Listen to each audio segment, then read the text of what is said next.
The 0-2 pitch, swing and a miss, struck him out. The Philadelphia Phillies are 2008 World Champions of Baseball. Good evening, everybody. Welcome back to another episode of, yes, you guessed it, the Phixated Podcast. I am your host, Mike Azzolina, and I am joined by the guy who continues to outrun COVID, Chris Regzy, baby. I don't know how you doing? I'm not that fast, so I don't know how I keep doing it, but somehow. I mean, I'm pretty quick, and it caught me. I know, that's what I mean. It's not proportional to your speed, apparently. I got a very slow version chasing me. It's all about your wit. That's what it is. I think it's because I have whatever daycare pathogens have been infesting my house and body for the past, however many years since all my kids have gone there. So there's some super germ living in my body. I mean, just to counterpoint that though, like I live in a building of 500 kids. That's a fair point. I get everything. Yeah, that's true. That's true. That's a good point. I forgot about that. So I've gotten the flu and COVID in the last 2.5 months. I go back to I have no good reason. It's crazy. Good reason.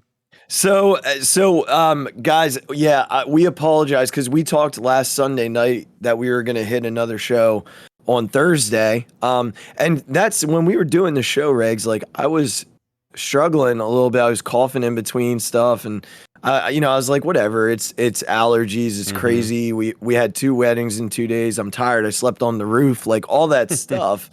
I tested Monday. Tested Tuesday. Negative. Wednesday morning, I woke up. I tested, and that red line came up before I even finished putting the drops in the test. It was so fast. Yeah. I felt fine. Like I said, I had a cough, had a little bit of a headache.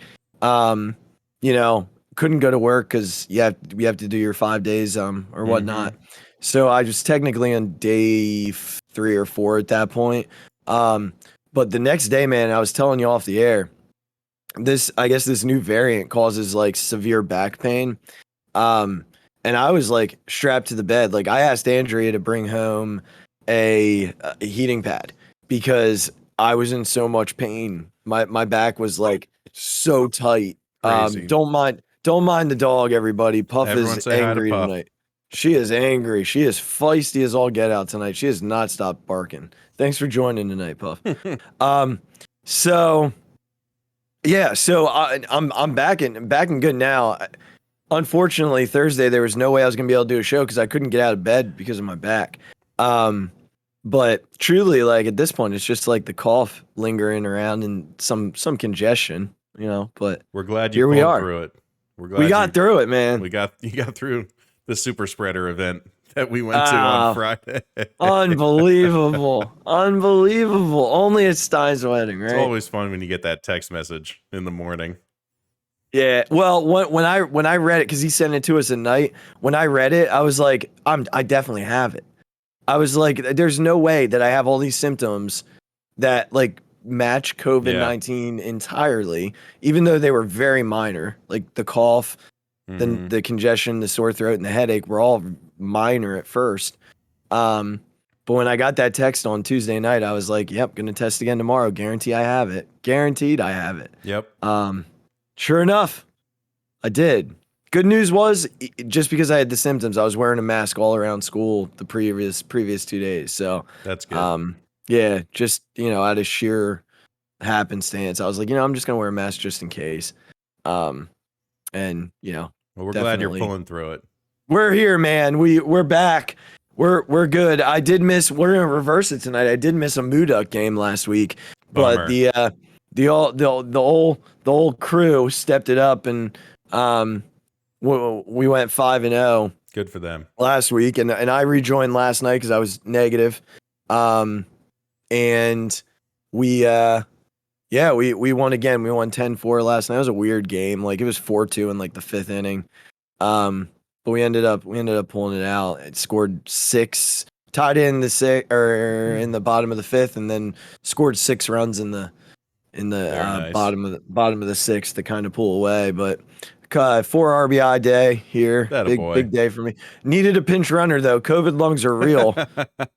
I bet. First time in my life that I've had to ask for a courtesy runner. And hopefully my last, because I got to second and I'm like, cop, need a runner. I need a runner. I need a breather here. So yeah, 6-0, first place in the league right now. And next week, I don't think next week's our tough one. It's the following week that is the big one. So we'll see what happens, but 6-0, midway through the season. Very nice. Very nice. The halfway point. How about our Warriors? Glad they could hold the fort down. So I had a baseball-filled weekend this past weekend. We played a game on Friday night, which was a makeup game from a rainout. We won. The team was not very good. So we threw a lot of pitchers who have not pitched in a while, but again, the team wasn't very good. But, a win. It was tough because Saturday we were playing the older team in our program. So we're like the 7U team playing in an 8U league. So we were playing the true 8U team. And I was hoping to get a couple more reps, like fielding and hitting some decent pitching. We did not get that. So we got smoked pretty good in 2 games in 94-degree weather. Luckily, I got there pretty early. We had pop-up tents over the benches. We had a bunch of Mr. fans to try and keep the kids engaged and just not sweating their absolute little heads off. We got smoked pretty good. Those kids have improved a lot. And they got some hits. They were painting foul lines like all day long. Just hits all over the place, like literally puffing chalk up every time they hit the ball. So we got smoked pretty good. We were hoping we could maybe take one from them, but not the case. We just, we weren't as good as them, and that's okay. So now we got a tournament coming up, a little Memorial Day tournament coming up. Hopefully the weather holds out. It's like a BC tournament, so it should be a lot of teams that are on our level, which I think will be good. Give us some more experience against, teams at our level. Actually give us a shot, score some runs and actually make some plays and do the stuff we got to do. So tough weekend, but it went Friday night baseball, travel game, 9 a.m. T-ball game, at the travel field at 12:30 to set up the field and set up the 4 tents that I had. Game at 2, game at 4, break down all the tents I had set up previously. And then, so that's it's like 5:30 by then, because we only played 4 innings. They mercy ruled us pretty quick. But anyway, so 4:30, I get a phone call from some old neighbors of ours who say, hey, we have tickets to the Orioles game, and that kid is coming up, the new catcher that they just brought up. Rushman. Yeah. Was coming up, and he's like, I got 2 extra tickets. And I looked at Angela. I'm drenched in sweat. I just, I can only describe it as I described this to my dad. I was like, I get the same jitters before I had like high school or college basketball games before these games. Yeah. Because like you're the head coach. Like it's your responsibility to, and you want the kids to play well and all those things. So I was telling him like, I'm emotionally exhausted after these games, let alone it being 93 degrees outside. So I looked at her. I said, Ange, I can't get in the car and drive to Baltimore right now. I can't do it. As much as I, would enjoy it, and I'm sure Cole would too.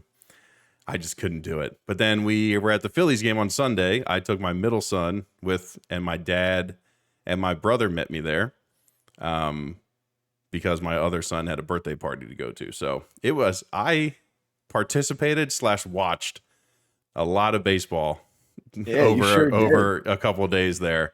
It was some kind of weekend. Yeah, that's a lot. That's a lot of ball. But I mean, when it's the best sport in the world, doesn't matter. I don't know if you could have told me when I was 16 or 17 that's what I would be doing, and I would enjoy if I had a weekend like that I would enjoy it as much as I do. Yeah. But you're right. Yeah, I still enjoy it. Yeah. You mentioned the the tents. This is like a shout out to Big Tom and Joe Marie. And I have a couple of childhood teammates that listen to this podcast that'll appreciate this.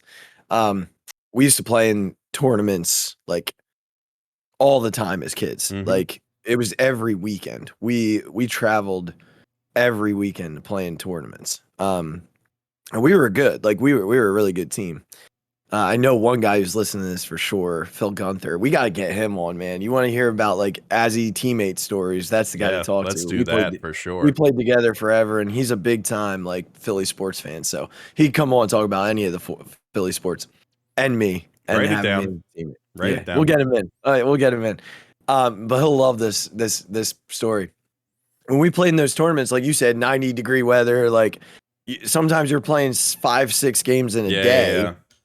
And we always ended up in the loser bracket. So we'd have to run through, we'd lose like the first one, but we'd win like 5 in a row. Yep. And then have to play in the tournament. And Phil and I were our two pitchers. So our arms were always ready to fall off. He ended up pitching at Lehigh, and I ended up, a half decent, softball player. So, I bet if you would have been all right, you could have played at E-Town if you wanted to. Well, he played at Lehigh, so that tells you how good he was. Yeah, right. Puff agrees.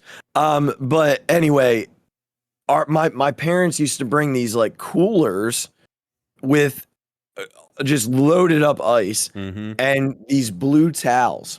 So like they would soak them and we would just take them out in between innings and just like sit with them on our heads just to cool down. And oh my gosh, we still talk about that whenever we all get back together. Like the one guy who caught in our team owns a restaurant. So like we went over Christmas and he said to my mom, I still remember the blue towels, Mrs. Az. It was such a staple. Like, oh, so good. Yep. Such a good memory. Yeah. So the technology's gotten a little better. So now they have those battery powered fans that sit on top of these 5-gallon buckets. The kids were fascinated. Like you could have just let them sit there and they wouldn't have played the games if you would have just let them play with the fans for the whole day. Yeah. I mean, listen, if I ever come out, I'm bringing a cooler with blue towels. They'll love it. I'll love it too. I'll need one. I'll need one. Yeah, well, you sit with it. Yeah, I'll coach you. I'll manage that game for you. You know how I sweat, so I'll manage that one. I love it. Let's do it. Hey, well, good luck in the tournament this weekend, man. I'm excited to hear how it goes. Keep your fingers crossed the weather holds out for us. I haven't looked too much at the weather. I mean, we don't have a whole lot going on up here. We got a picnic back in Easton with Joe Marie and Big Tom. So hopefully it holds out for you. I don't know what the deal is. You guys just gonna get storms? Is that what it is? There's just rain and storms, stuff like that. So okay, yeah, it looks like it's gonna be clear here all weekend. So hopefully for you guys, is the tournament on Saturday and Sunday. 2 games Saturday to sort of set the seedings, and then 1 game at least on Sunday for like the start of the bracket. And then if you keep winning, you keep playing. All right, man. Well, you keep me posted. We'll have a good recap on next week's. Yeah, on next week's pod. Can't wait. Yeah, and there will be a next week's pod because we're just gonna make it happen. Oh yeah, it's gotta happen. Listen, we didn't miss a week. We got it in on Sunday. We did do Sunday. We just didn't do the extra. It's all good. We're on schedule. It's all good. We're all right. We're all right. All right. So listen, I think there's like someone said to me the other day. My cousin Mike was like, "You guys got to do a postseason Sixers like conversation. You got to have that conversation about this team and like what's going on and where did it go wrong." And I said to you before the show, like, I want to wait until NBA season's done. I want to see who wins the title. I want to see like have that conversation about, what the last 2 teams have done, what they've had that makes them NBA champions and how the Sixers can get there. Yeah. And like I said, there's a certain person that we want to get on to do that with us. So I want to wait until the NBA season wraps up. So we're going to let the Sixers breathe for a little bit because I feel like what are we going to talk about? We know we got to talk about the guys under contract and the guys that aren't under contract, and it's a whole conversation. So yeah, and I think on the last pod we covered a good amount about what we thought about this team and some of the shortcomings of it and sort of why they were in the position they were in despite the injuries. And obviously the injuries to Embiid is a big deal. Sure. I thought we covered it pretty well as to what we think the team was and is, and moving forward, kind of some of the areas that we hope they address. But we'll certainly get into it once everything kind of settles. We know the draft order now, right? You know, stuff like that. And like you said, we're hoping to maybe get somebody on who can help speak more details to that. And sure, yeah. Well, we'll get there, Phixated fans. Don't you worry. Yeah, oh yeah. Take a deep breath. Take a deep breath. Slow the roll. It's baseball season. Chill out. Yes, and we're going to talk about them here in a heartbeat. But I do want to quickly just talk a little bit about the Eagles. We're not going to spend a whole lot of time here, but man, listen, Howie Roseman, dude, like this guy. I know there have been a lot of like Howie calls over the last few years, and you know, I've always kind of been into Howie. Let's wait and see. This guy is smart. Once again, like there are not many GMs that have the tree that this dude has. I mean, Andy Weidel just got taken from them by the Steelers, a very smart organization. Like we're a GM factory. You know how there's that joke about being a quarterback factory? Yeah. Like people want to replicate what the Eagles do.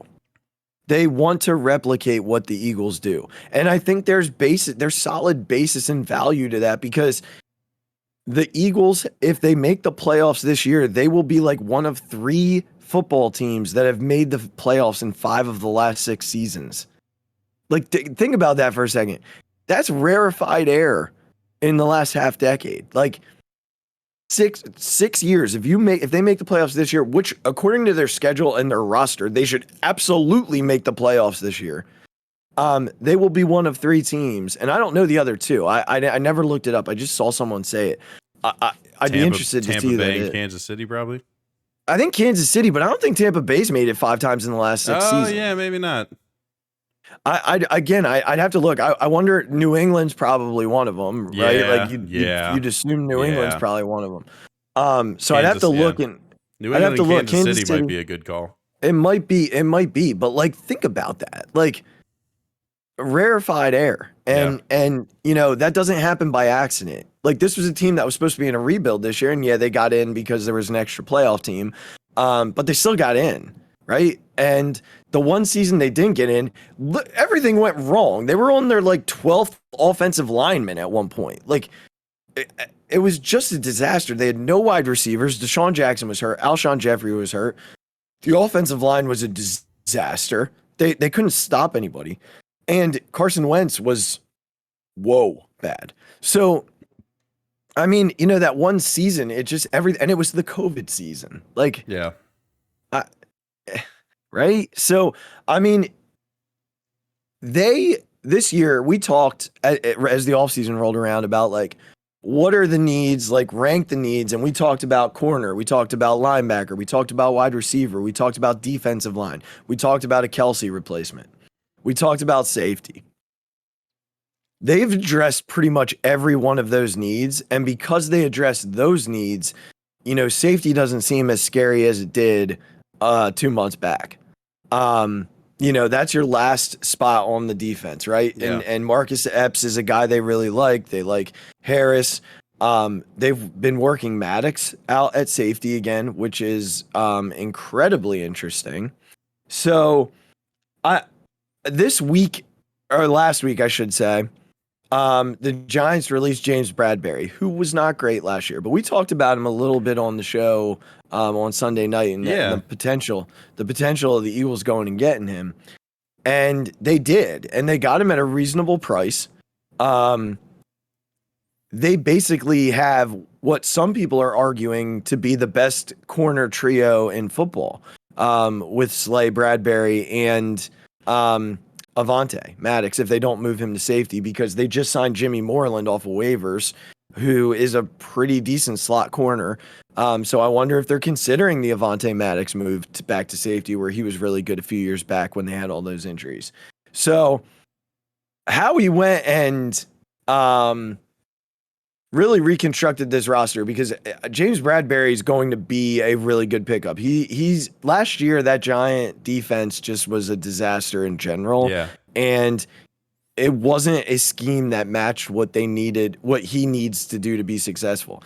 This scheme is, and he said it straight up, I came here because of the scheme. Like, I'm here because of this scheme. I like, and I feel like it can do for me what I needed to do so that I can be successful. I think we're going to see a lot of zone.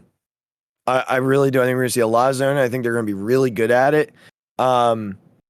Because when you can have a front, if they decide to play 5-2 like they did quite a bit last year, Josh Sweat and Hassan Reddick on the edges. Don't forget Brandon Graham. He exists. And then Fletcher Cox, Javon Hargrave, and Jordan Davis. Who is blocking that? Who is blocking that? And then Kaiser White behind them with the Kobe Dean. I mean, the defense is just totally rebuilt. I mean, I'm just, I don't know. So I just needed to touch on the fact that, like, for those of us who ripped Howie in the past, and I mean, this guy figured it out. And this is one of the deepest Eagles rosters that I can remember in a long time. Like, wouldn't you agree? I don't remember a roster this deep. Yeah, and I think I'm happy with everything that has happened. I'm going to remain on brand and just be slightly skeptical for my own goodwill, you know? Yeah, of course. Until it works. But you're right. There hasn't been anything outrageous. In the past, Howie's always done something out of left field where it's like, well, why? Why do something like that? This year, everything has been extremely sensible, and he seems to be following some sort of game plan that they've put together that has worked out really well for them. And credit to him, maybe if it's sort of Sirianni really putting his foot down and saying, look, man, these are the guys I need, or these are the type of guys I need. And then how he's going and getting it done. I really hope Dean is a really good player. Oh, dude, I mean, he is a really good player. It's all gonna be health. I just want it to be that way. I know he's got it in him. I just want to see it. Yeah. So again, we'll get into it, but I'm with you. I'm very happy with all the moves that we've made so far. Yeah. And I'm going to remain just slightly pessimistic until I see it all work. But I am very happy with how it's gone so far. Yeah, I think, I do think that there's a bit of unfairness being laid on this team. Like, all of a sudden, the fan base is like Super Bowl or bust, right? That's like, not a thing that should be talked about. And it shouldn't be. I think there's a little bit of, it's well, Jalen, you do it or you don't. Like, you do it or you lose it now. Like, and I don't think that's fair either. I think what we need to look at, and we will talk about this. We aren't going to go crazy here, but if Jalen Hurts takes a step forward this year and they don't win a Super Bowl, that's okay. Like, you don't need to push the panic button and go get another, quarterback because, he didn't take you to the Super Bowl. If he takes a step forward and is a better quarterback this year than he was last year, that's okay. Like, Andy Reid said it already this year. Like, he loves Jalen Hurts, and most quarterbacks take 4 years to, really get into the groove of being that guy. No one's saying Justin Herbert has to get there this year, but all of a sudden people are saying Jalen Hurts has to. So I don't know why. I think, listen, they've started to put the pieces around him to give him no excuse. So at that point, it's on Jalen to be better than he was last year and keep continuing those steps. He's not Patrick Mahomes. He's not Aaron Rodgers. He's not Tom Brady. Right. He's not going to be those guys. No. Just flat out.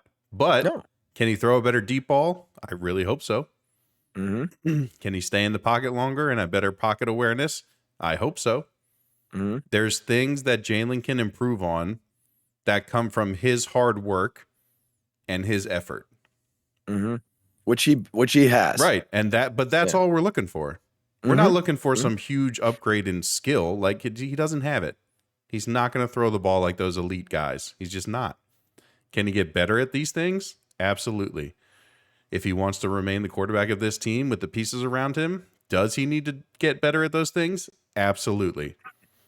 Mm-hmm. But now there's no excuse. You need to come and make your improvements. Yep. You know? He just needs to get better. That's it. No one should be thinking about a Super Bowl. Zero. Yeah. I again, look, can they be a 12-win team this year? Absolutely they can. I mean, when you look at their schedule, and we'll do a schedule show, they're absolutely potential for a 12-win team. But you know, there's going to be the Packers are still lingering in the NFC. Tom Brady still exists in the NFC. Give me double digits. The Los Angeles Rams are the defending Super Bowl champions, and they got better. Yeah. So just give me double digits. Give me double-digit wins. Yep, give me 10 to 12 wins and win a game in the playoffs, and let me see my quarterback better. So we'll definitely talk much more about the Eagles. But I wanted to mention, you know, we talked about Bradberry on the last episode, and then a few days later, he's an Eagle. Yep. And you know, I think that's twice now that's happened. We did that with Kaiser White, and you know, like a week later he was an Eagle, and then same thing with Bradberry, and he's an Eagle. So I don't know, what do I need to do? Like Mike Trout's gonna be a Philly? Well, listen, if you could manifest that, would that be some kind of upgrade to center fielder? All the fanboys out there just like lost their minds, but I can tell you right now, I had to keep it together. Mike Trout's not gonna. He's not gonna be a Philly. He's not. He's not gonna be a Philly. Everybody take a deep breath. Yep, those dreams died a couple years ago. Joseph, listen to me. Mike Trout's not going to be a Philly. All right. Listen, you hear that? Maybe when he's like 37. Yeah, he comes home for like a season. You know. Yeah. It's all good. Yeah, it's fine. But speaking of the Phillies. Dude, do we have some stuff to talk about with that team? Yeah, how about it? So when when we last talked, I left it with this. We're going to talk again on Thursday, and we'll regroup, because at that point they were a 500 team. And I said, we'll regroup. We would have regrouped. They would have been a game under 500 going into the Dodgers series without hitting the baseball at all. And one of the things that we were going to talk about was like, why can't they hit at home? Like, why is it such a thing at home that they can't hit there? I truly think something's up with the baseballs, but I mean, that's a conversation for another day. We're not going to get into that tonight. And then, you know, they were about to get swept by the Dodgers and stepped in some shit, because that was about the luckiest win that you're ever going to see. Did you stay through the whole thing, or did you guys leave? No, so we ended up leaving around the 4th. We had gotten there a little early, just to well, and you'd been baseballed out. Yeah. So. Well, not even that. It's just I think my son reached so we didn't even sit in our seats. We sat in those Yingling benches. That are near our section, but it was shaded. We were getting some breeze. We were just hanging out. It was so much better than sitting in the boil that would have been our actual seats. Yeah. So he held in there for as long as he could, but. Yeah. I mean, and again, it wasn't like a great game, and they stepped in it at the end and got lucky, because Max Muncy, who's basically a first baseman, had a really rough play. And then, you go to Atlanta, you start off really well with a nice win on Monday. Tuesday rolls around, and the manager, I don't know, just lost his head completely and entirely. And, last night, a little bit more of the same. Pull in Ranger when he pulled him, and just could never quite recover. Now tonight, I'll be curious. Yeah, Puff doesn't like Joe either. They're winning 4-0. I heard Nola's pitching a gem. Yeah, it's the top of the 9th, bottom of the 9th now. and I'm anxious to see if they put him back out there. I want to know if they put him back out there. While we're figuring that out, let's go to Tuesday. All right, you want to go to Tuesday? I want to go to don't Tuesday. think there's not a whole lot to talk about the homestand. They just didn't hit the baseball. There's not. I'm going to move and you know past what? that. They didn't hit the baseball, and Bryce Harper wasn't playing, Right. and I think that had a lot to do with Yes. it. It's just a different team and it shouldn't be. We talked about this when you don't have when you have Castellanos and Schwarber, it shouldn't be a problem, but it is. So let's talk about the first guy, Castellanos. Yeah. And I just saw a tweet from his wife that said they had an unexpected and very tragic loss in their family last week. Yeah. And so I have been to the point of boiling to talk to you about this. Like, what the hell is wrong with that guy? He doesn't look like he knows what a baseball does when he's at bat right now. And listen, so maybe this adds some context, right? Something happened in his personal life. He just had a kid. They experienced this crazy loss. I'm gonna wash it. Yeah. Because a guy who hits like that can't look like he looked without something else contributing. Yeah. So we're gonna move past that. So let's go to Tuesday. Let's just go in sequence. Okay. You Go for it. get a win gifted to you at the end of a crappy series where you have done absolutely nothing offensively. Huge boost in momentum coming off of a homestand like that. You go into Atlanta and win game 1. And then you Pretty go convincingly, by the way. Yes, Like, pretty convincingly. Wheeler was awesome. And then you go into game 2, you blow it again, and your best player bails you out because he is a stud. Because Bryce Harper is that dude. And then you tell us, I'm using us as a fan base, and the team. Let's put the team in there too. Mm-hmm. I don't care that we just won 2 games in a row, and we now have the potential to carry this momentum into another game in Atlanta. And the Mets had lost, by the way. That's right. And a place in Atlanta where we have not done well in the past. Mm-hmm. And you throw out, listen, this is going to sound offensive to Nick Nelson. Is that his name? Is his first name Nick? Yeah. It's nothing against this guy because it's not his fault. You throw a dude out there who's never pitched in a 9th inning in his whole life, or at the major league level at least. And you say, go up against the World Series champions who still have a good offense. They have enough guys in that lineup, despite not having Freddie, or a couple of the other guys. And that's your decision because my rule is I don't pitch relievers 3 days in a row. We usually don't curse on this show. Go fuck yourself, Joe Girardi. Whoa. We gotta bleep that one. I'm not bleeping it because it's necessary. I apologize to any children who might listen to our show. I don't think there's any, but I think everybody will be all right. Joe Marie, cover your ears. Yeah, Joe Marie, I'm sorry. You know I'm better than that, but just I had to do it. What are you talking about? Yeah.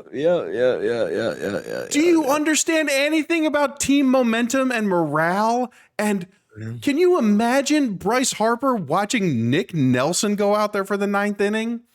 And then we hear that Knebel was like basically about to call Joe Girardi on the bullpen phone and be like, you better put me in, mother effer, because like we need to win this game.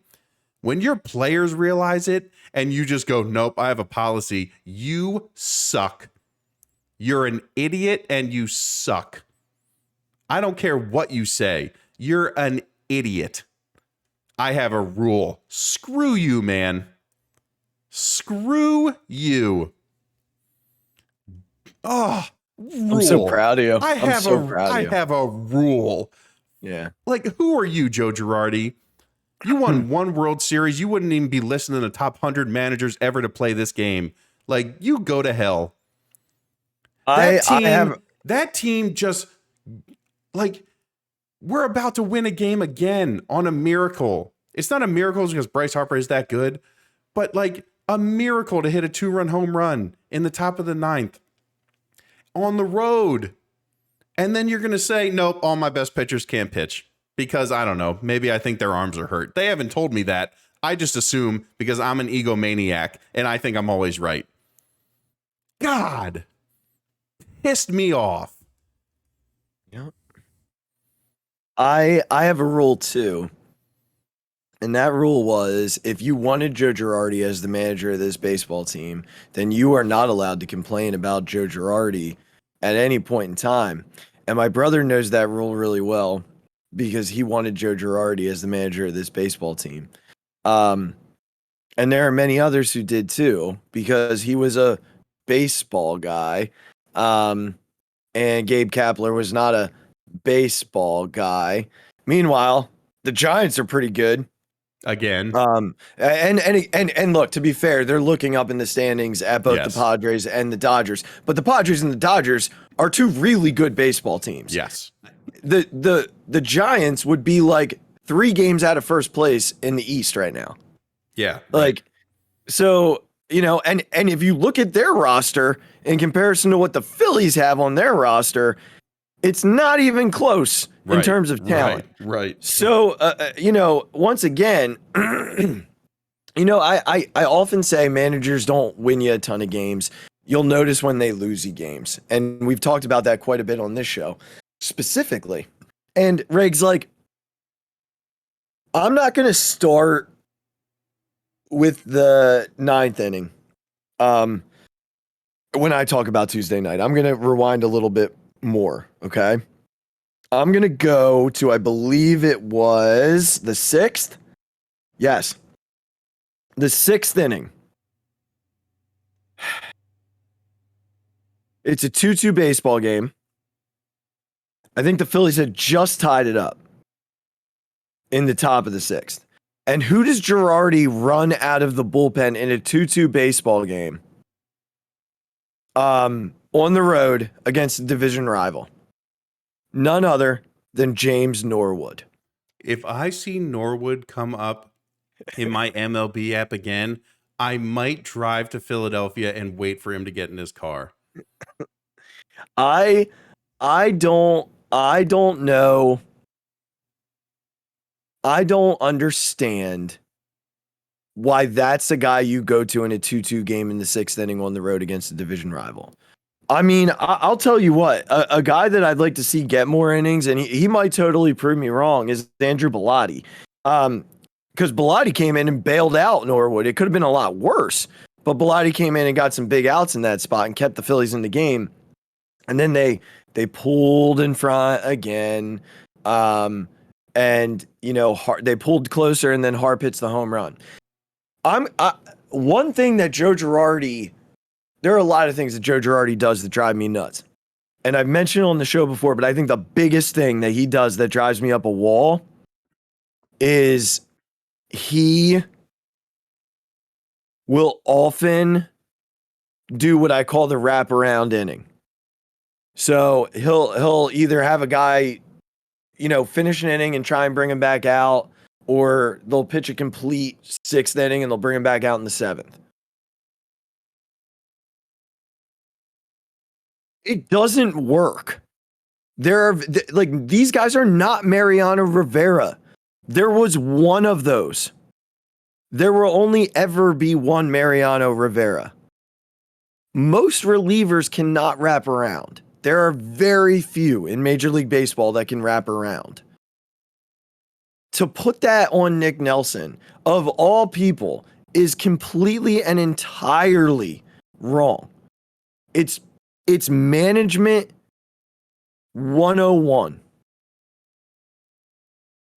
You need to have a plan so that your best relievers are not all unavailable in the same day. It can't happen. And you know what? I got to be honest, it shouldn't have. Because you mentioned Knebel, who wanted the ball, and that's fine. If you don't want to put your closer out there 3 days in a row, fine. So be it. Whatever. Whatever. But Sir Anthony Dominguez did not pitch the day before. Right. He could have pitched that 9th inning. Yeah. His answer was he just wasn't available. Yeah, okay, cool. Jose Alvarado, not great. No. But at least it would have been somebody else other than Nick Nelson in a wraparound inning. Connor Brogdon was available. Like, bring Connor Brogdon out of the bullpen and let him pitch the inning. Like, you used Brad Hand in the 7th. Why didn't you save him? He's closed baseball games before. Like, that's a guy who can close a game for you. It didn't need to be Nick Nelson, and it shouldn't have been Nick Nelson. Yeah, that's the real answer. It's not fair to Nick Nelson. No, it's not. I'm not being critical to Nick Nelson. Nope. He never should have been in that position. He tried to go out there and do his job, and you know what? To be fair to him, he also made a pitch to get an out that would have it would have been fine because that ball should have been caught. Yep. Tag up, tie the game. And you go to extras and you see what happens. The Phillies have been pretty good when it comes to extras this year. They haven't been terrible. So, the defense failed him, the manager failed him, and then after the game, when you hear the interview with Harp, yeah, and they're saying, what does it feel? He's like, well, that's baseball, that's the game. And then I think it was which writer was it? Was it Zalecki or was it Salisbury? I think it was Salisbury. Said, but you're playing with a tear in your UCL. Doesn't that frustrate you? And he's like, that's just the game. Like, he's clearly frustrated. Yeah. He's clearly frustrated. It's like, what else do you want me to do, man? And we're wasting this prime because our manager doesn't. Now, I've said this before. I even tweeted it the other night because he did the right thing the other night, and I forget what it was that I tweeted, but he did something right, and I gave him credit for it. But he did the right thing tonight. Like, maybe we'll see here in a few minutes. What's going on? Because you keep looking at that, and I'm getting nervous. Well, he let Nola start the 9th, and he got the first out, and then he gave up a double, and then he brought Knable in with 1 out in the 9th, and it's 4-1 now, and I don't know how they scored the run because it hasn't come up yet. It looks like something bad happened. I'm just trying to see if they've updated it. Oh, wild pitch. So it's 4-1 with 2 outs in the 9th. But that's the right thing. Like he had a guy ready, and he let Nola start the inning, and the second Nola got in trouble, he went and he got him. Like that's fine.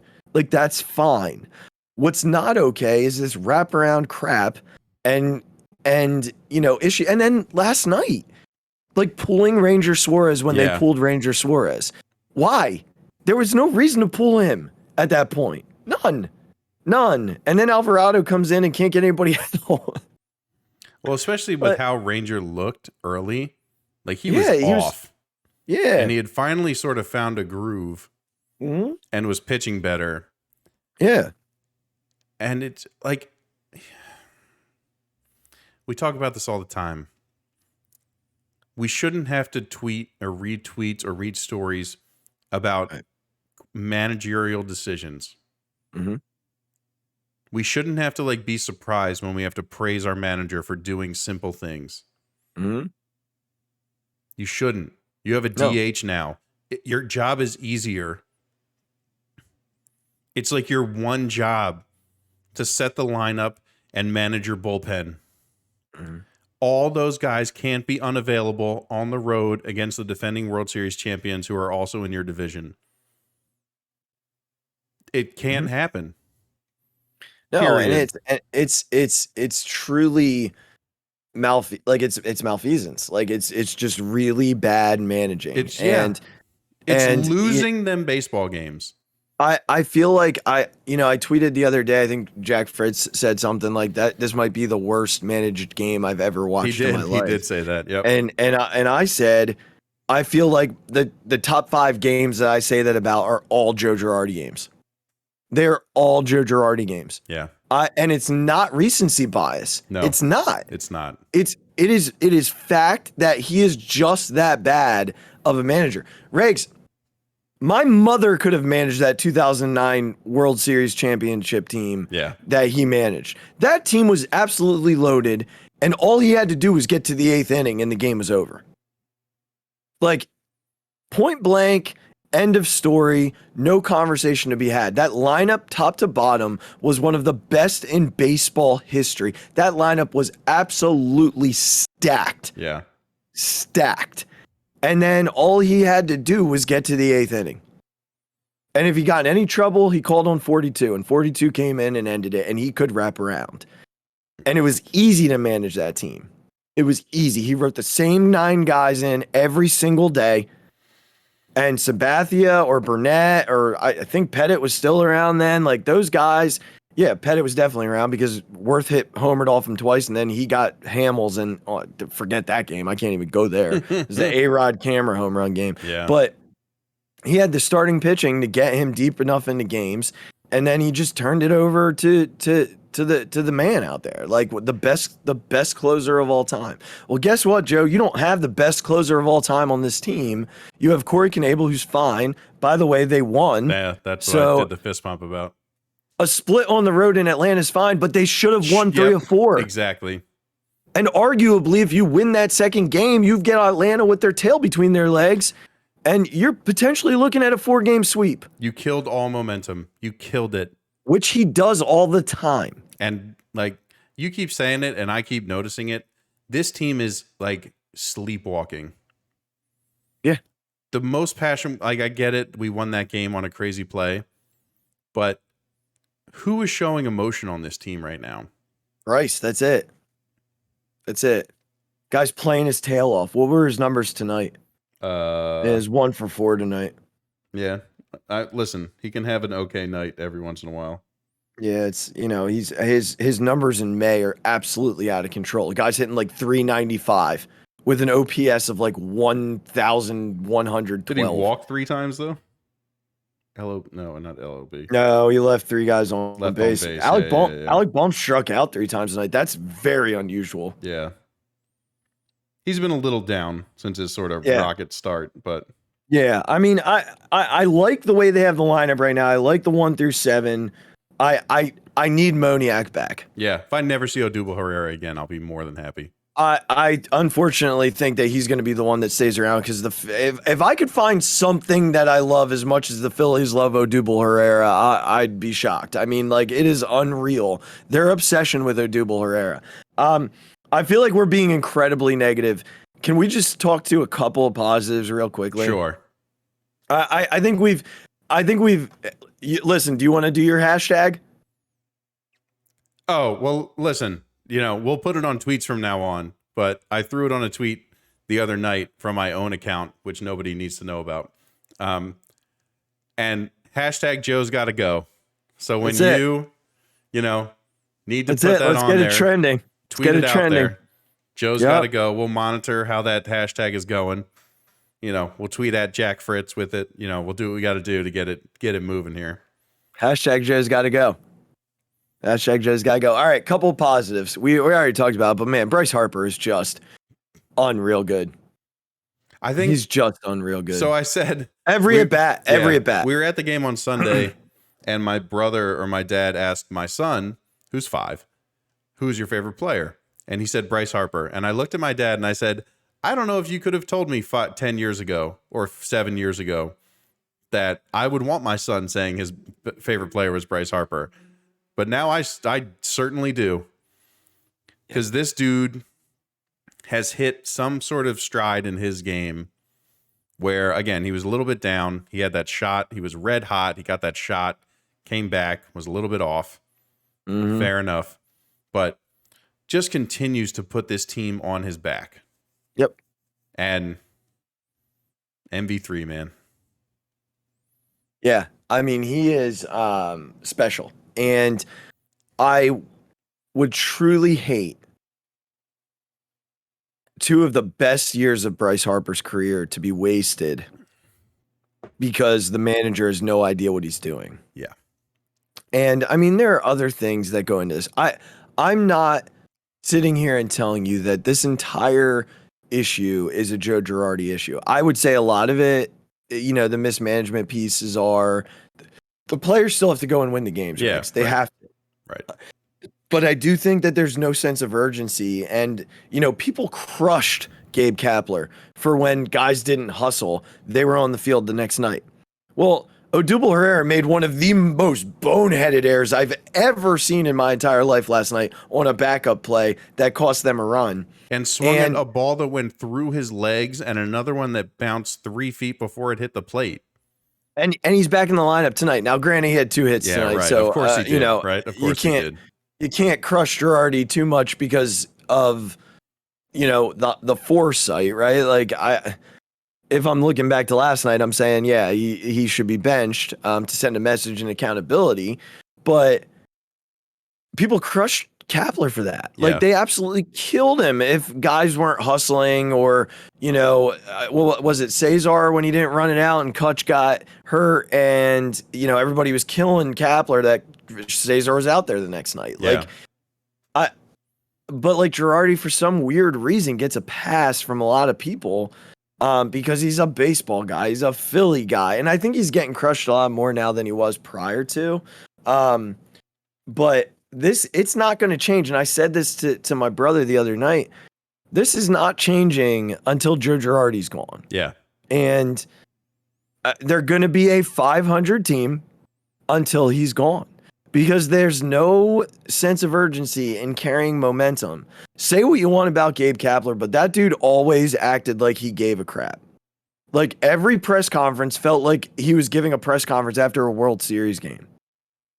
And then there's Girardi with his hand on his face resting on his hand, and he just goes through the motions of the press conference, and I don't know why this stuff is happening, and because it's my policy, this is what I do, this is how we handle pitchers.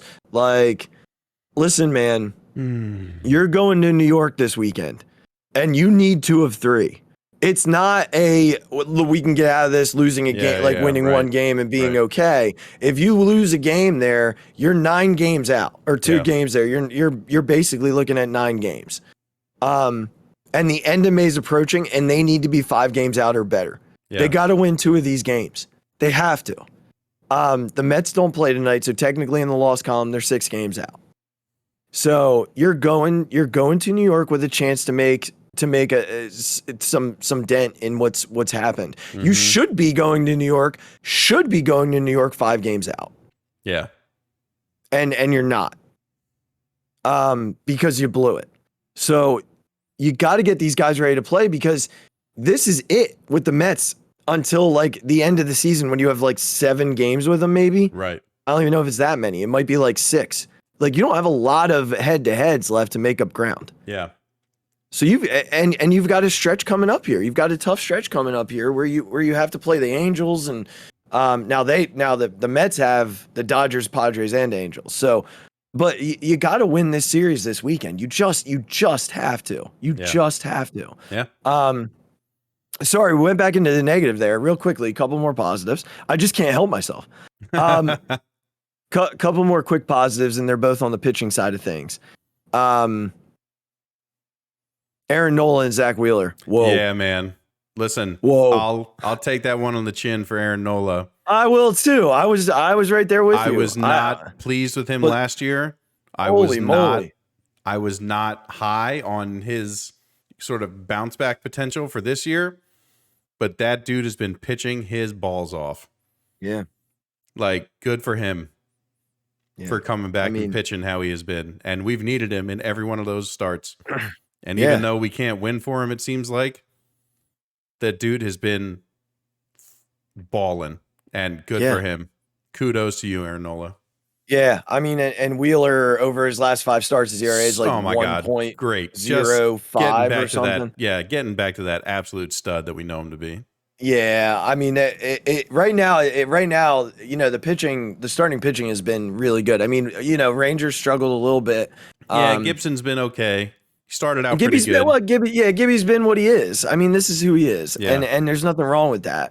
And obviously, Eflin's last start was incredible. Yeah, Sunday. He was lights out on Sunday. Yeah, so he'll pitch the first game in New York, and they'll go Eflin, Wheeler, and I would imagine Gibson, right?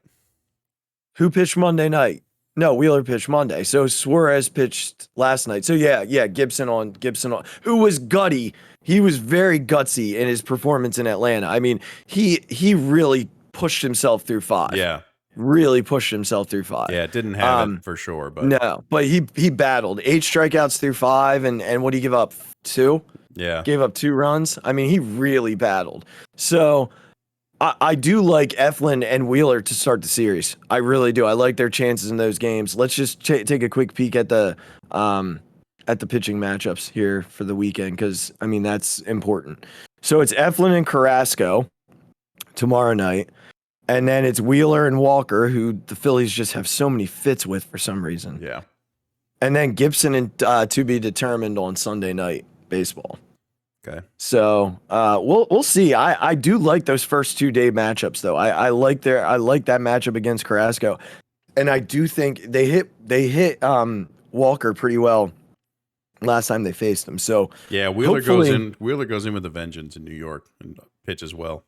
I mean, ideally they come out of this. If they if they sweep, I'm all back in again, Regz. That's the problem. A road sweep, and they're 24-24, and like 4 games out in the loss column.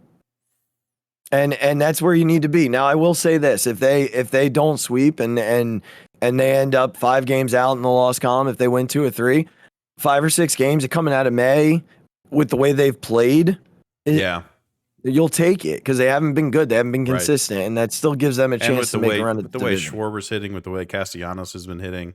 Yeah, that's not lasting all season. It's just not. It just can't. You would think. No, it's not. And you know, you do what you need to do this week, and then you go home and you play San Francisco and LA, and that's not. Yeah, it's not going to be easy. Yep. It's not going to be easy. You know, you don't really have a break in this schedule here until after Milwaukee the following week. You come home for Arizona and Miami, and then you get Washington for 5. Oh, good. All the teams that we beat so often, Arizona and Miami. You have to do your damage. You just have to, you know? So we'll see. I'm my frustrations are so high with Girardi that it's hard for me to even be angry anymore.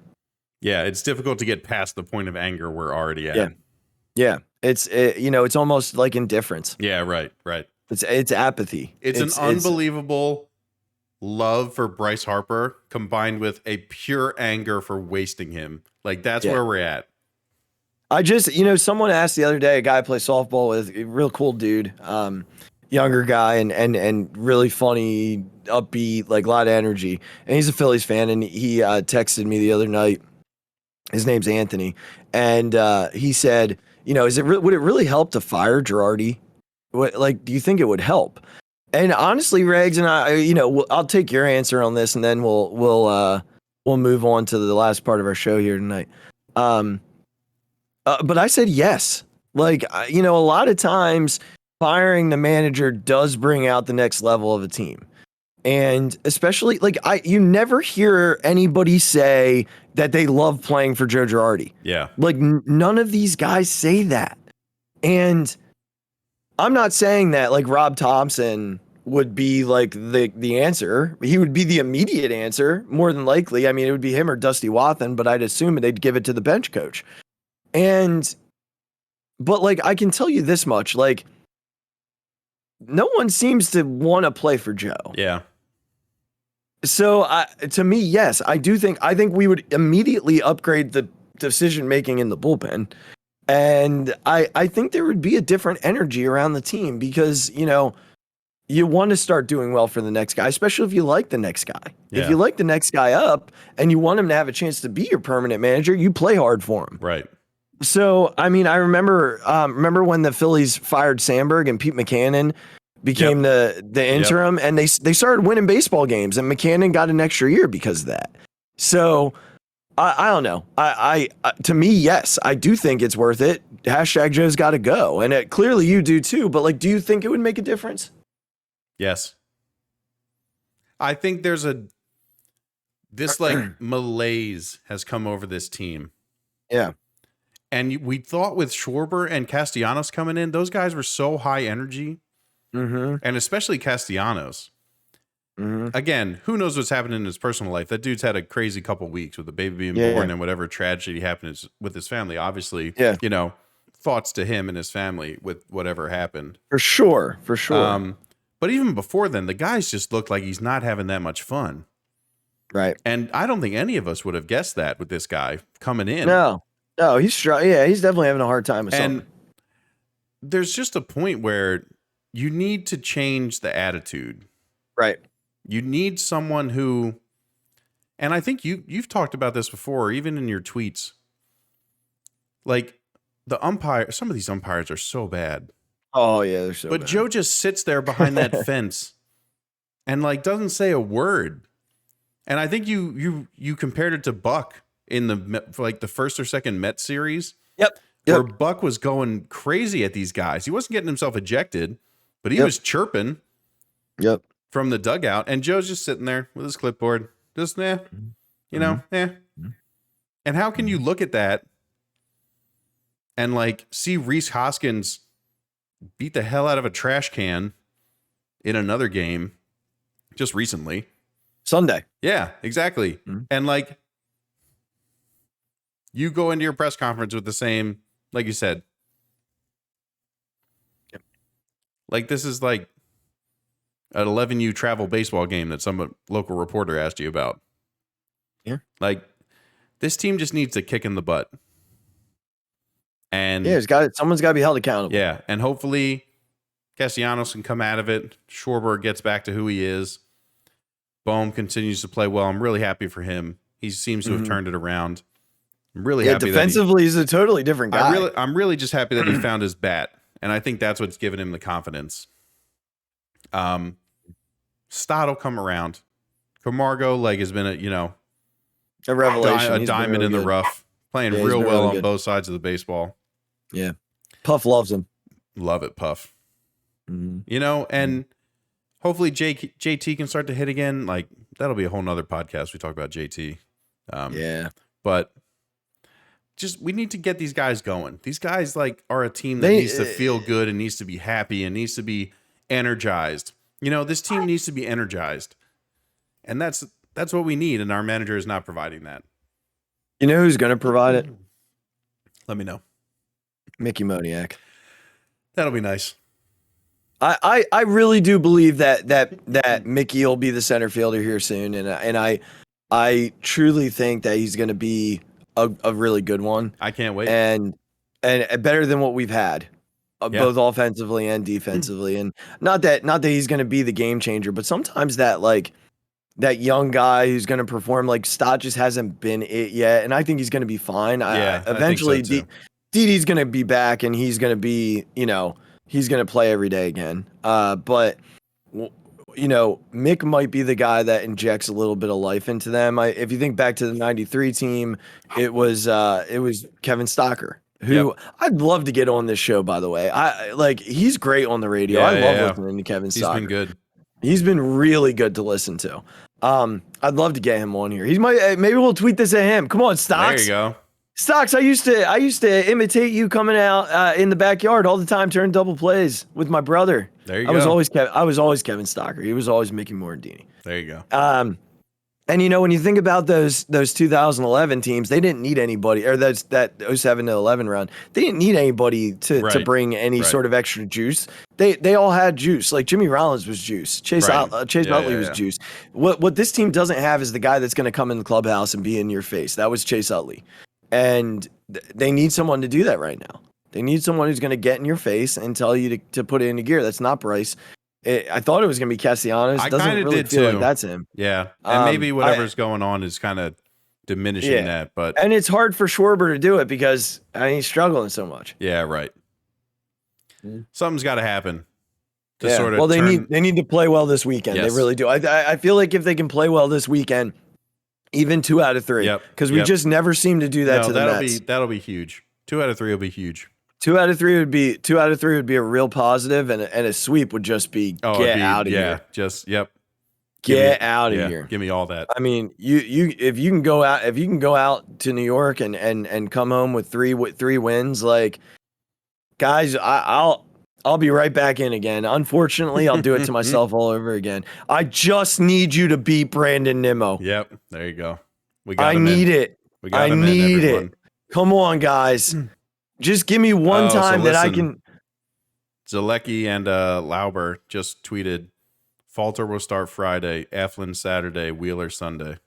That's interesting. They had put something out there on Twitter that he's been really good at AAA. Yeah, Falter might get some. Falter might get a really start good. because of this long sort of road trip. Okay. Yep. They just all right. So they're basically pushing Gibby off.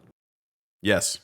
Which is fine because he's seen the Mets quite a bit, and you know, when you see a guy so often, yeah. And now you got Wheeler starting on Sunday Night Baseball. Yep.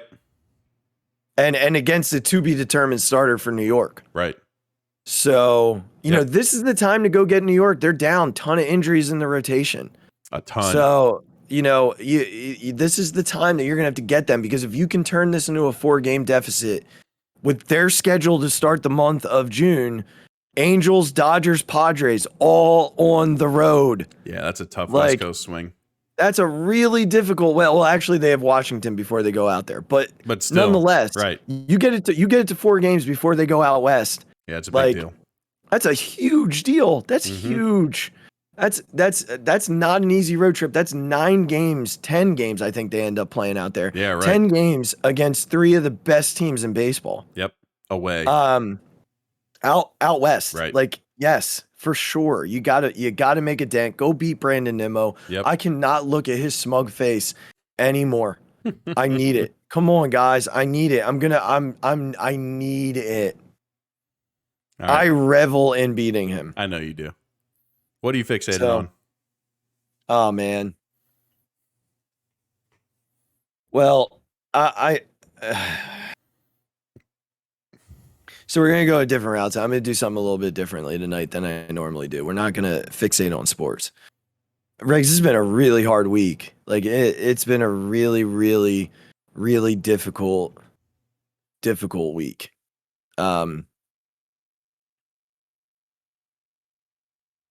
I sat and watched 500 plus students walk into my building on Wednesday morning. And, you know, with the same smiles on their faces and the same hugs that I get every day as I stand in the lobby from, you know, all the kids as they come in. And I won't lie, I hugged a little tighter than I normally do on Wednesday morning after the awful events of Tuesday afternoon in Texas. And our country has some real issues right now. We have a mental health problem, a big one. And we have a serious gun problem. And I know that, you know, when you get the two sides going at it, those extreme sides, we hear that it's just one or the other. And I think what's important to recognize is that both can be a problem. They can both be a problem. I think the question we have to ask ourselves is like, what do we do to fix it? You know, at working in a school system, I know what we try and do to fix the mental health side of things. I know everything we try and do every single day. I live it, and it's hard. I battle every day and advocate every day for my kids who struggle in that world to get the help that they need and that they deserve, so they don't ever feel like that option is the only option for them. And I watch 500 kids walk into my building every single day, and I watch the troubles that they have both in my building and outside of my building. And I watch the teachers love them. And then I watch what happened on Tuesday. And I just think to myself, why are we here? Like, why is this what we have to do and deal with? And we've become numb to it. It happens, and then a week later, the gun conversation's put to the side, and it happens the next week somewhere else. And it's, it's the person, it's not the gun. It's the gun, it's not the person. Guys, we got to do something. Like, we have to do something.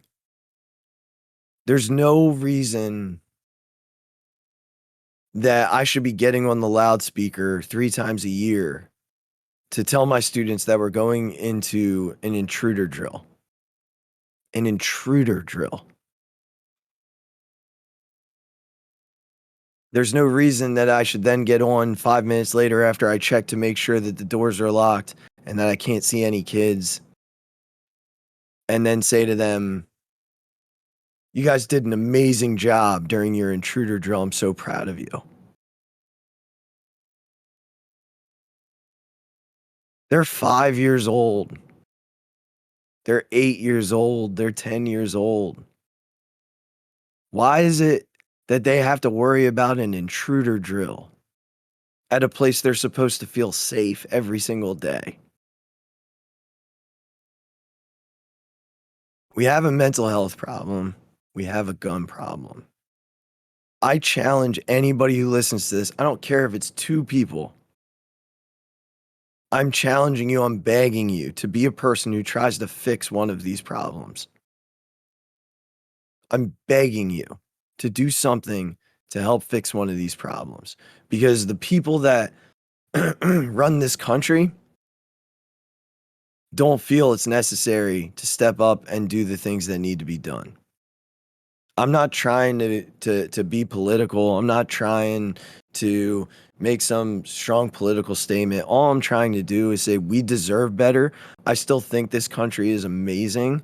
I think there are so many great things that this country does and provides, but we're missing the boat on this one. We have to do better. We have to do better. Again, I want you to picture what I see every single day. 500 kids walking into a building. They don't deserve to live in that fear. Teachers don't deserve to live in that fear. We have to do something. Please, I don't know what it is that you can do to help fix one of these problems. I know I go to work every single day trying to fix the one that I can control.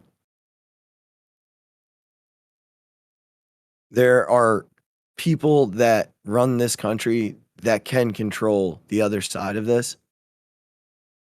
Make small, minor changes. I'll say one thing that's going to sound political, but it's just to make the point. It's easier to get a gun than it is to get a driver's license. That should not happen. No person who has the challenges, the mental challenges that this young man, this child, this boy had, should be able to have access to something as powerful as the thing he had access to, as quickly as he had access to it. Yes, he suffered from some other things. There's no doubt. But those kids and those families don't deserve to suffer because of that. Yeah. Their lives and their thoughts are with us here at Phixated. They're with me personally. They are people no matter how far away they are.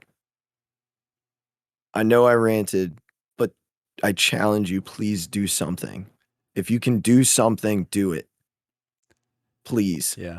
Because Listen, we have to do better, Regz. We just have to do better.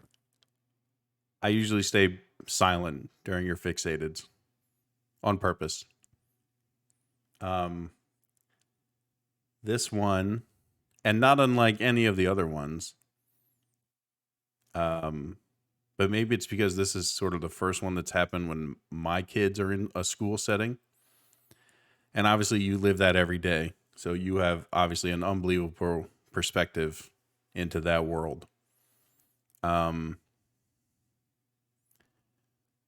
me, it becomes pretty simple.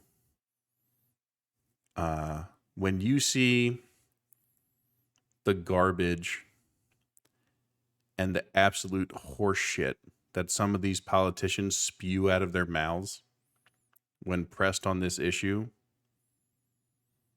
it becomes pretty clear to me that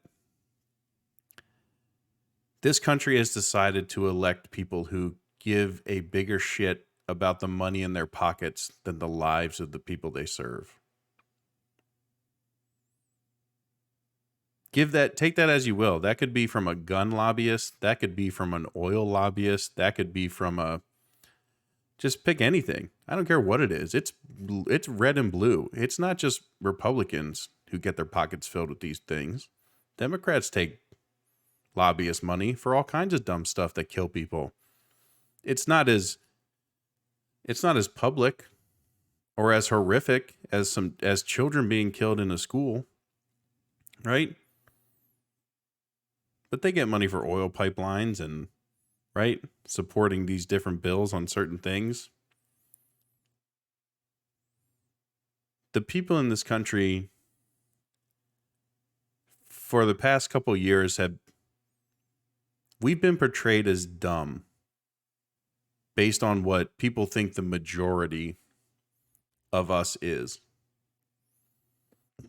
This MAGA, like, extremist left or right, I don't care which one it is. This extremist culture that we live in that says you can't think, if I think a certain way, no one else can think differently.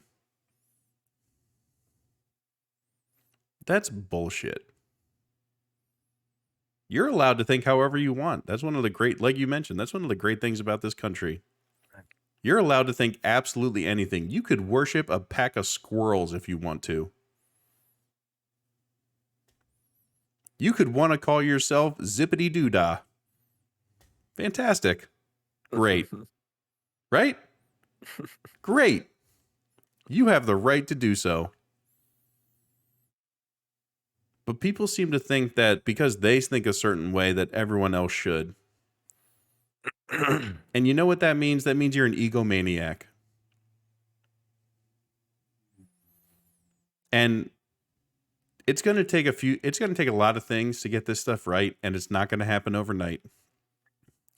And it's not going to happen in, if we're real honest, like a few years.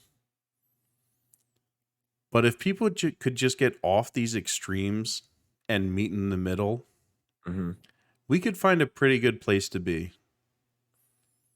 I think a lot of things. And that's all influenced by the house I grew up in, my parents, my grandparents, my brothers, my friends, my surroundings.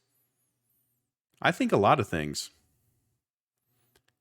Have I ever thought that someone else that I walk up to should think the same exact thing that I do on every single point ever? No. Never. And you know why? Because that's not... Why should I tell someone what to do or how to think? It's not what this country was about. It's not what this country was built on. But we seem to be run by a lot of people who think that because I think this way, everyone else should.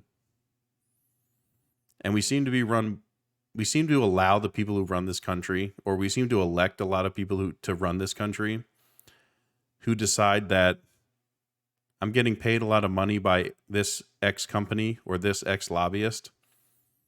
And that's when I'm going to base all my decisions off of, because they're lining my pockets. And to all those people from either side, if that's how you operate, just resign. Go do something else.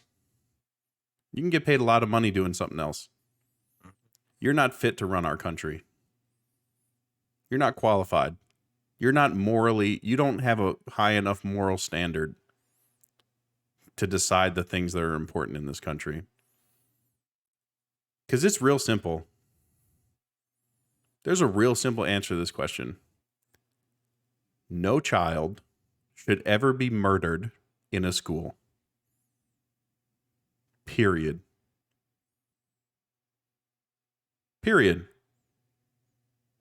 Listen, that goes along with 15 miles down the road from me.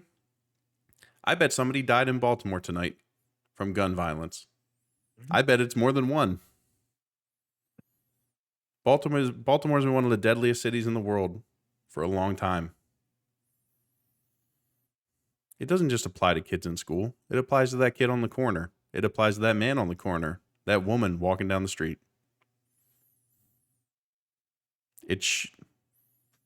The people who we've elected to run this country have decided that their pockets are more important than our lives. And it's on us to decide that that's not good enough. It's on us to continue to elect people who it's not good enough, who we think have a sort of moral standard. It's on us. It's not on them. We know who they are. We've seen it. There's enough evidence of all these people. We know who they are. Do you want to do anything about it? I know I'd like to. I think a lot of the people who listen to this would like to. And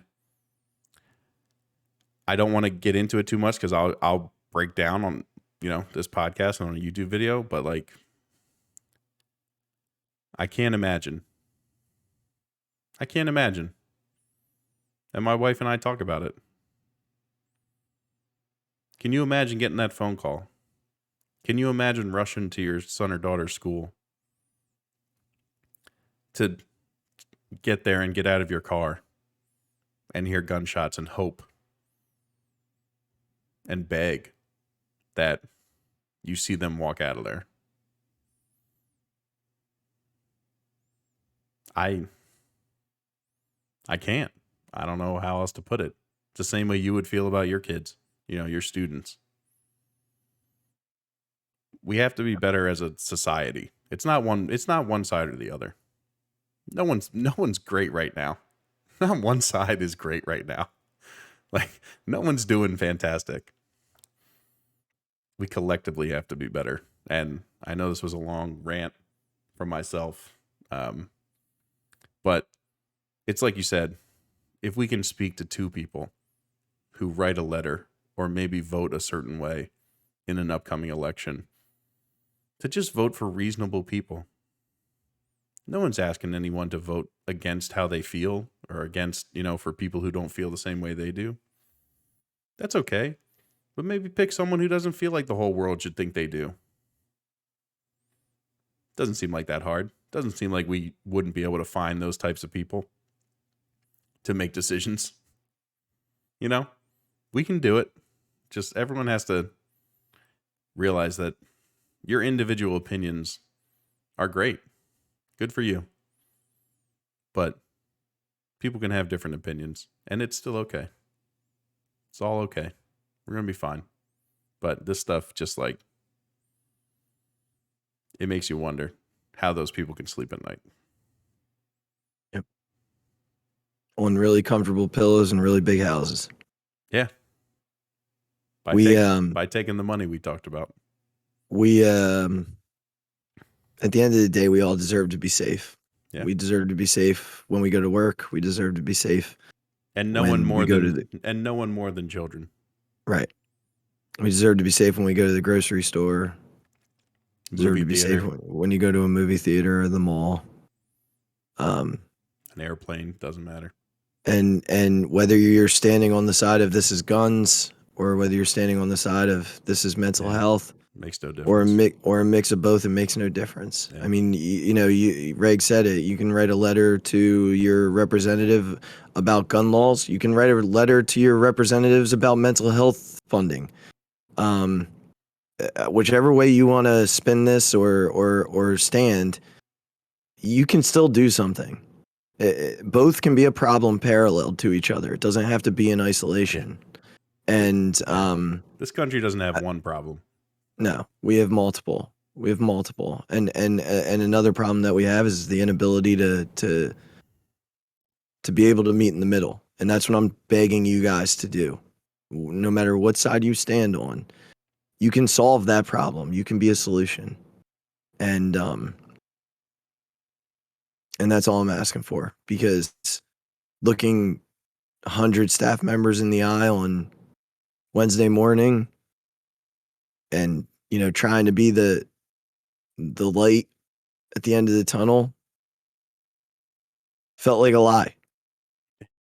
And asking them to be the light for the kids when they walked in that door felt unfair. Yes, it is. And like I said, no kid should have to hear me say, "You did a great job on your lockdown drill today. I'm really proud of you." It shouldn't be something that I should say. Yeah. And it shouldn't be something that they should hear. So do something. If you feel so passionate one way or the other or both ways, do something. And if you're not sure what to do, reach out to me and I'll find something. I'll help you find something. Because there's always something that can be done because we got to be better. And I just want to be better. I want to be better for the kids that walk in my building every day. I want to be better for Regz' kids. And if you have kids of your own, I want to be better for your kids. So we still have time to make this a better country for all of those little kids that are growing up in it. Because they deserve that. And we deserve that. So let's do something. Like I said, we probably have 25 people that listen to this max. But that's 25 more that can do something than who did the day before. So stand with us here at Phixated and let's try and get something done. Let's not just stand by and be okay with this because it's not something to be okay with. It's just not. Amen.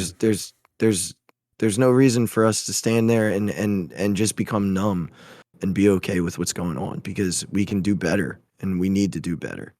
So I hope this reached someone. I know we talked for a little longer than we usually do during this section, but definitely fixated on being better as a nation for ourselves and for the generations that have come before us and the ones that come after us.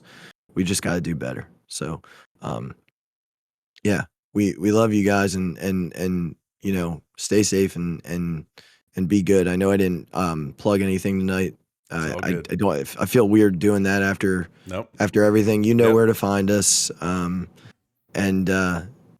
we'll be back. We'll be back this week with another episode and hopefully the Phillies had swept the Mets. But in the meantime, go do something.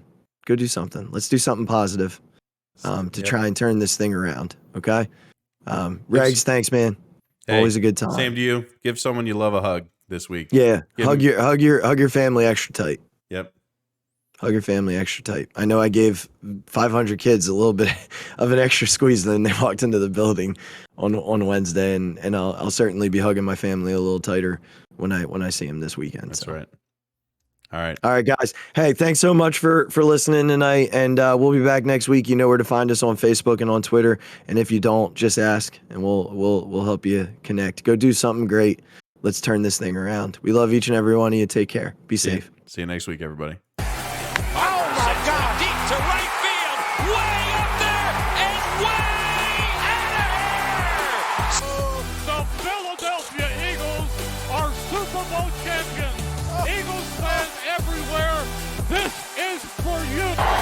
The 0-2 pitch, swing and a miss, struck him out. The Philadelphia Phillies are 2008 World Champions of Baseball.